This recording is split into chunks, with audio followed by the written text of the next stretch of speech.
Hey again, how's it going? Today's June 27th, 2023. This is the Stronghold Digital Mining Daily Update.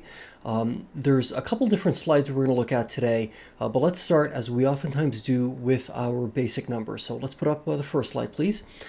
So we're looking at PJM Penelec and PJM PP&L grid pricing of $27.28 in the case of PJM Penelec and about $17.91 in the case of PJM PP&L. These are 24-hour averages. So from about 3:30 in the afternoon yesterday till about 3:30 in the afternoon today. Bitcoin priced in dollars per megawatt hour, slightly lower than yesterday, but still incredibly lucrative at about $88.28. Again, that's a 24-hour average. The price of Bitcoin has been holding steady, currently at about 30,492, and by currently I mean that's like the 24-hour average. The network hash rate, 383, there too, that is a 24-hour average. Okay, back to me, please. Now, I've said this before and I'll say it again. I am not one to cheer for bad weather that affects other places, in this case, the state of Texas. But no, sincere and honest conversation about the Bitcoin network hash rate can really take place if we don't at least look at some of the weather conditions that have been affecting our friends in the state of Texas.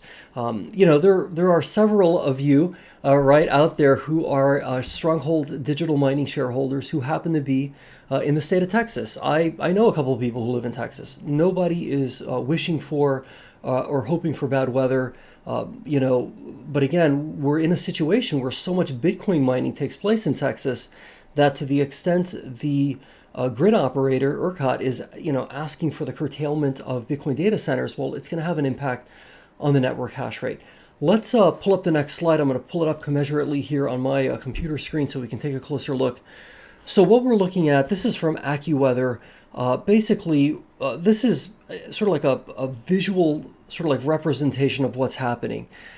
We are seeing what amounts to like a heat dome that is concentrated over the state of Texas, and it's affecting a couple other states as well.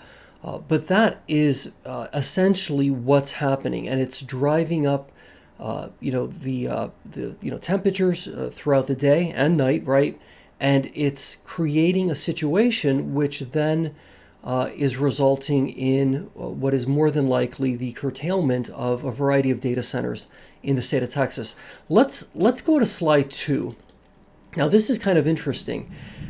This is from a website called The Chain Bulletin, and I don't know to what extent this data is accurate. Let's just sort of take it at face value, at least for the moment. This indicates that of the global Bitcoin network hash rate, about 138 exahash is right here in the United States of America. So keep that in mind as we now switch to slide number 3. This is from Forbes magazine. Per public filings it says I think that probably should have said compiled by Block Green in April. So that's April of 2023. Major public Bitcoin miners house a whopping 32.9 exahash of Bitcoin mining equipment in Texas. Now, when we look at this particular slide, and again, I haven't independently researched all of these various publicly traded Bitcoin mining companies to ascertain, right, the validity of this data. But I mean, in the case of Riot, for example, based on that chart, it suggests that 100% of their hash rate is in the state of Texas. In the case of Marathon, I mean, these are very, very large publicly traded Bitcoin mining companies. It's upwards of 60% of their Bitcoin mining infrastructure is in the state of Texas.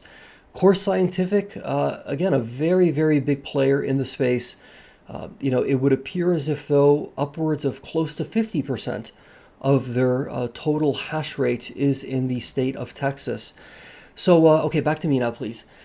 The reason I'm sharing that is to, again, attempt to figure out, right, or attempt to at least rationalize why we are seeing what appears to be a generally more subdued Bitcoin network hash rate, which it definitely works to the advantage of Stronghold Digital Mining. And I say that again, with the caveat that I personally, I really don't want to see people get hurt or suffer as a result of, inhumanely warm temperatures in Texas. I know that some of y'all in Texas are used to some pretty doshgone hot temperatures. I get it. I'm not trying to make a big deal of it, in that sense. I'm sure you guys can handle it, but for people who maybe, are a little bit more sensitive to the heat, it's sort of problematic, right? I don't think, again, we don't want to see any, loss of human life or any people getting hurt because of the warm temperatures. But again, any honest and serious conversation about the Bitcoin, the publicly traded, at least Bitcoin mining hash rate, we do have to kind of touch on this.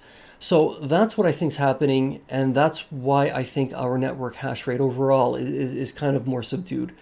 I do think that there are a lot of Bitcoin mining operators that are scaling back Bitcoin operations so that the grid can divert electricity to, just keeping people comfortable. Now, in terms of the remainder of this week, I am very focused.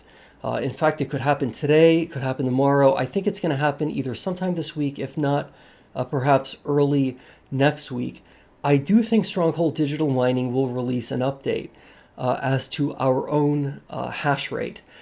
At a minimum, I'm thinking, right, based on our collective analysis, that we're at least at 3.6 exahash.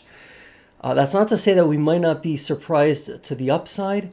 Hey, suddenly we're announcing not only that we're at 4 exahash, but that we also somehow picked up, right, a place to locate our end-to-end data center equipment, which represents about 1 exahash of Bitcoin mining infrastructure. That's not the Bitcoin mining machines themselves, but just the infrastructure. So, you never know. But at a bare minimum, I am cautiously optimistic that we're going to hear about how much Bitcoin we produced during the month of June 2023, and that perhaps we'll get an update, right, as to hey, where are we at in terms of, our overall hash rate. That's kind of something that, right, I think, hey, it's an excuse to put out a press release. It's an excuse to kind of get in front of Wall Street, get in front of co-owners and shareholders. It's just an opportunity to kind of share some positive news, right? So hopefully that's going to happen. Okay, let's stay positive. As always, let's be great, and we'll definitely see each other again tomorrow. Until then, be safe if you're in Texas, okay? Please, no heroics, no, running a marathon when it's 125 degrees outside or anything like that. And yeah, we'll see each other tomorrow.